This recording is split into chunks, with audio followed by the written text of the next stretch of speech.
Hello everyone, here is a quick video on using the allowance method to account for bad debts. In the allowance method, your company is going to estimate a portion of their receivables that are ultimately going to prove to be uncollectible, and they're going to record the bad debt expense based on that estimate in the same period that they recorded the revenues. There are a lot of different methods to do this. Some take into account probability, some take into account the creditworthiness of the people you are doing business with. But for this class, I want you to know three. They are the percent of sales method, the percent of receivables method, and the aging of receivables method. The percent of sales method is pretty straightforward. You figure out what your credit sales were during the period, and you estimate that a certain percentage of those credit sales are ultimately going to prove to be uncollectible.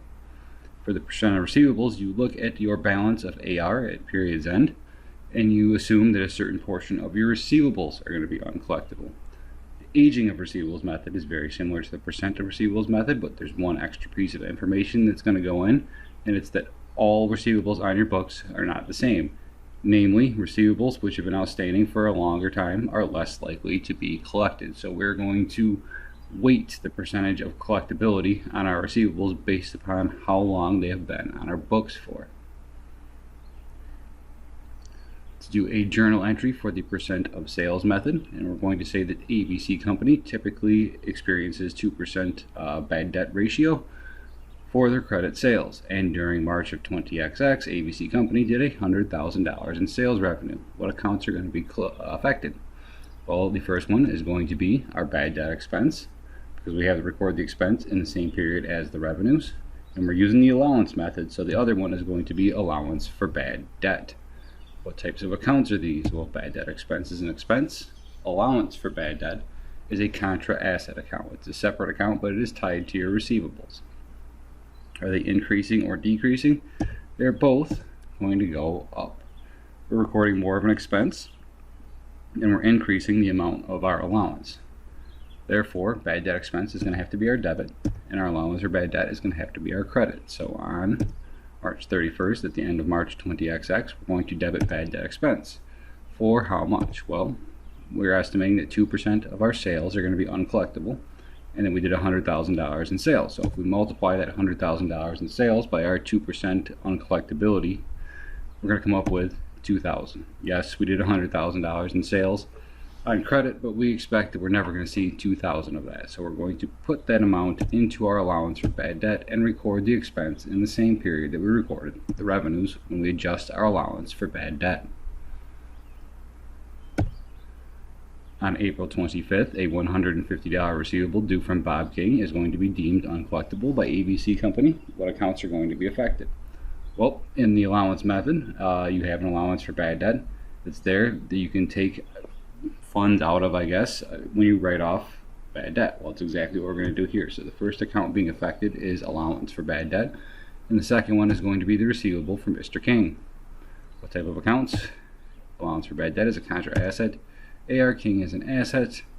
Our allowance is going to go down. We're removing an amount from the allowance in order to write this off, so it's going to decrease that contra asset. It's also going to decrease Mr. King's receivables on our books, because we're saying we're not going to receive it anymore. We don't want that receivable on our books. Allowance for bad debt has to be our debit. AR King has to be our credit. So we put that on the books, and we write it off for the amount of the receivable, which was $150, when we write off bad debt on April 25th. On April 29th, we have a $200 receivable from Maddie Hatton, and that's going to be deemed uncollectible as well. Well, the journal entry is going to be exactly the same as it was in the last entry. All write-offs using the allowance method are always going to be a debit to allowance for bad debt for the amount of the receivable, and a credit to the receivable itself, take it off your books for the amount of bad debt that you are declaring.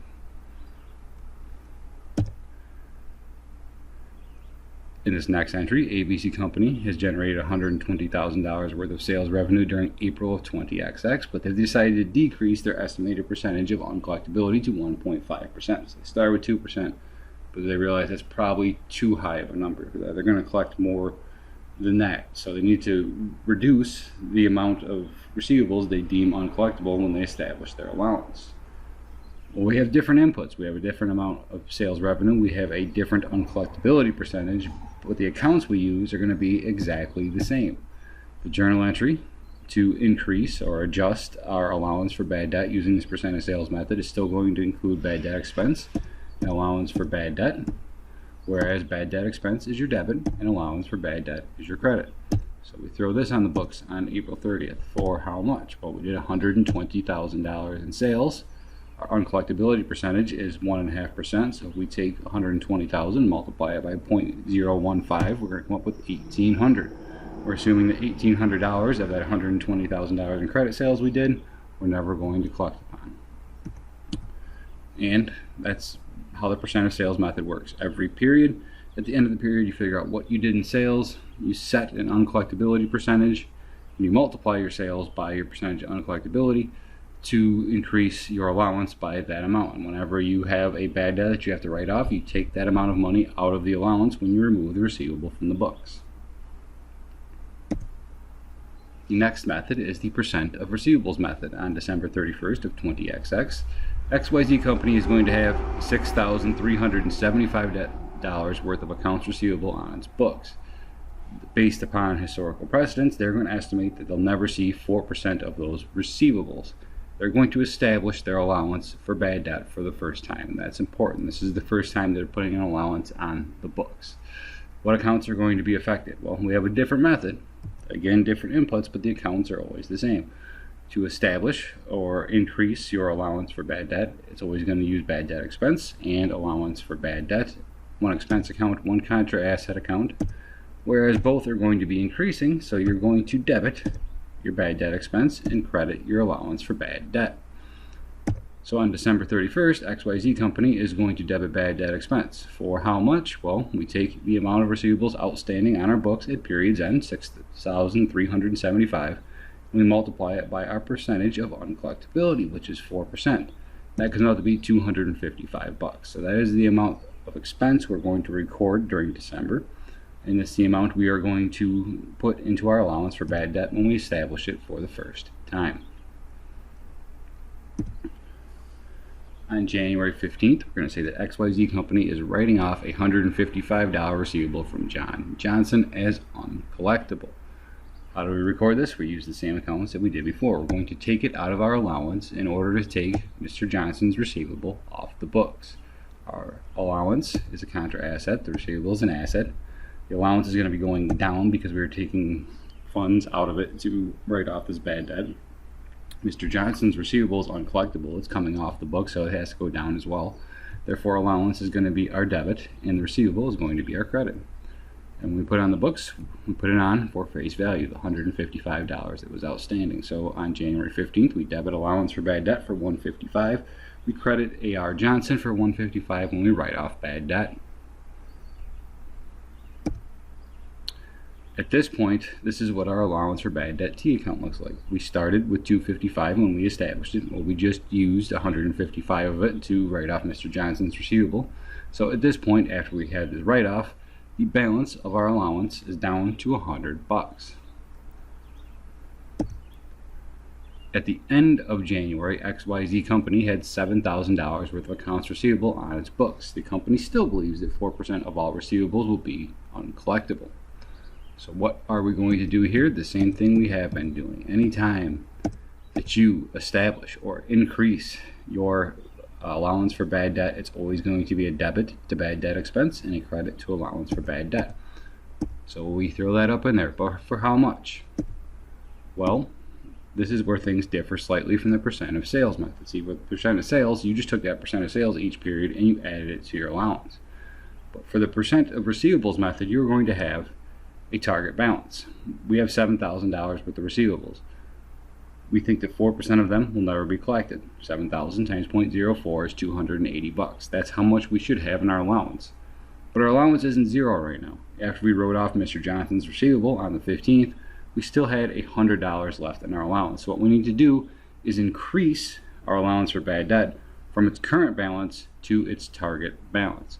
So we have to go from 100 to 280. Well, how do we do that? Well, let's credit the account for another 180, and that will bring the balance of our allowance for bad debt T account up to its target balance. So the amount that we are going to debit bad debt expense for at the end of January is at $180. The difference between what the balance was before we made this journal entry, and the target balance we know we need to get to, which is 4% of our $7,000 worth of outstanding receivables. Lastly, we have the aging of receivables method. And for this, you need to go through and figure out not just what receivables you have on the books, but who they're from and how long each receivable has been outstanding for. So our company here, Wilson Wire Mill, has outstanding receivables from 5 different companies, and they've been outstanding for the given periods of time that are listed in this table. First thing we need to do is finish filling out our table. So let's start with this year-end balance column, or a period-end balance column. Starling Steel is the first company. We have a $30,000 receivable from them that's been outstanding for under 30 days, and a $13,000 receivable that's been outstanding for between 31 and 60 days. But in total, Starling Steel Company owes us $43,000. We just added up all of their receivables. Ithaca Iron Works, we have one receivable from. It's been outstanding for under 30 days. It's for $25,000. Well, that's the year-end balance of their account. Bradington Machinery owes us a lot of money. They owe us $20,000, which has been outstanding for 31 to 60 days. They owe us $66,700, which has been outstanding for 91 to 120 days. And they owe us $18,556, which has been outstanding for over 120 days. But in total, they owe us $105,256. Relax Radios has a $7,800 receivable. It's been on our books for under 30 days. They also have a $3,950 receivable, which has been outstanding for between 61 and 90 days. In total, they owe us $11,750. Western Auto Incorporated has an $81,000 receivable. It's been on the books for 61 to 90 days, and a $32,000 receivable, which has been on the books for 91 to 120 days. They owe us $111,300 in total. Now we can figure out how much of our receivables have been outstanding within each given time frame. For under 30 days, Starling Steel has a $30,000 receivable, Ithaca Iron Works has a $25,000 receivable, and Relax Radios has a $7,800 receivable. Well, if we add that all up, in total we have $62,800 worth of receivables that have been on our books for under 30 days. For 31 to 60 days, we have the $13,000 from Starling Steel, and we have the $20,000 from Bradington Machinery. We have $33,000 worth of receivables on our books that have been outstanding for between 31 and 60 days. For 61 to 90 days, we have $3,950 from Relax Radios and $81,000 from Western Auto Incorporated. When we add that up, we get $84,950. Same concept. For each different time period, just adding up all of the numbers in the column. So we have $98,700, which has been on our books between 91 and 120 days. And for over 120 days, we have just that $18,556 from Bradington Machinery. Now, at the end of all of this, if we add up the total of the year-end balance column, we're going to come up with $298,006. We can check to make sure that number is correct, because it should also be equal to the total of the amount of receivables we have within our 5 different time periods. If you take the $62,800, which has been outstanding for under 30 days, add to it the $33,000, which has been outstanding for between 31 and 60 days, add to that the $84,950, add to that the $98,700, add to that the $18,556, that also adds up to $298,006. So that number in the bottom left-hand corner, your total receivables that are due to you, should always be equal to both the sum of your year-end balance column and the sum of your totals for the different age groups that you have on your books. Okay, now we have our receivables broken down by customer. We also have it broken down by how long they've been on our books for. How does this help us with this aging receivables method? Well, we're going to operate under the assumption that receivables that have been on our books for longer are less likely to be collected. And the company, internally, sets a percent of uncollectability for each time frame. So for under 30 days, we think there's a 1% chance we won't see those receivables. For 31 to 60 days, it's a 3% chance. For 61 to 90 days, it's a 10% chance. For 91 to 120 days, it's a 20% chance, and for over 120 days, it's a 30% chance. Well, that's the percent of each time frame's receivables we think we're not going to ultimately collect. So what we can do now is take the total for each time frame and multiply it by the percentage of uncollectability. For under 30 days, we have $62,800 worth of receivables, but we don't think we're going to collect 1% of them. Well, that 1% of that is $628. For 31 to 60 days, we have $33,000 worth of receivables. We don't think we're going to collect 3% of them. That's $990.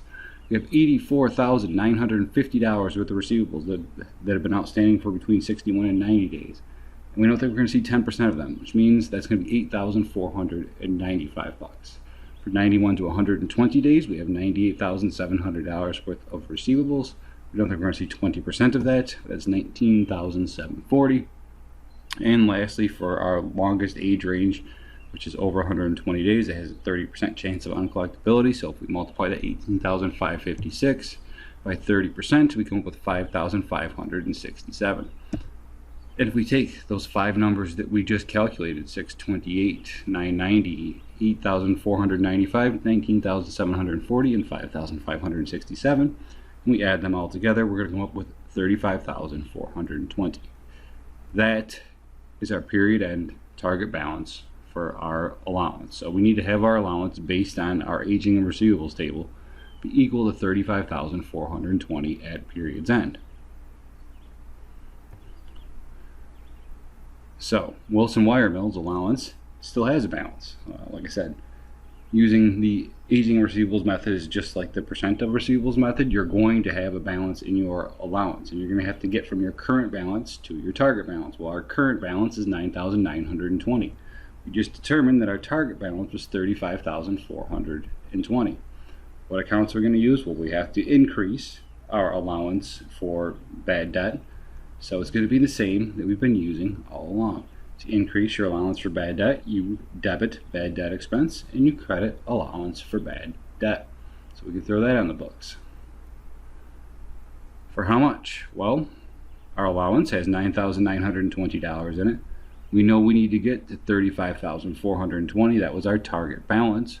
So we need to increase our allowance by the difference between those two numbers, which conveniently is $25,500. So if we go and we debit bad debt expense for $25,500, we credit allowance for bad debt for that same $25,500, we're going to increase the allowance for bad debt T account to a balance of $35,420, which was our target balance using this allowance method.